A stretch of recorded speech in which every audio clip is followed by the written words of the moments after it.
Hello everyone, welcome back to my YouTube channel, Mrs. Kingsley Luna Aragon's Vlog. Ayan guys, good morning po. Ayan, may malakas na bagyo daw darating. Tingnan nyo guys itong aming harapan. Ayan, pinapalinis ko kay friends kasi wala silang pasok. Kaya linisan niya yan at papalitan ko yung itatanim kong mga halaman. Ayan guys, oh. Inalis yung mga dahon ng kakao, hindi na inalis dyan. Kaya palilinisan ko kay friends. Dati dyan po yung daan namin, sinarado namin mula nung pakatapos inilibing si tatay. Pero nakabukas yan kasi nung hindi pa siya nailibing. Kaya nung nailibing na sinarado, doon na kami gumawa ng daan sa kabila. Ayun. Yan guys, pabubunot ko kay Prince yung mga damo.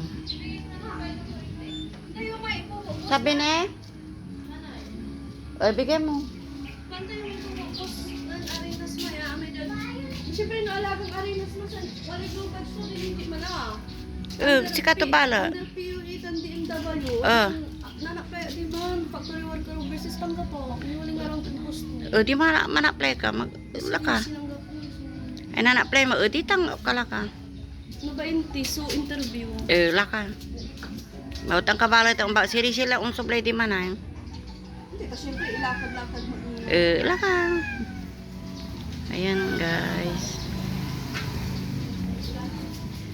Papalit namin yung croton. Ipapalit ko yung crotons guys. Ayan na.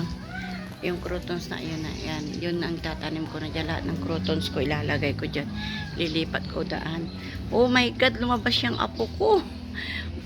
Go inside. Allah. Lumabas yung baby. Maganda. Ayan guys. Okay, sa susunod na video na lang kung naayos na namin. Okay po, maraming salamat po sa nanonood. God bless everyone. Maraming salamat.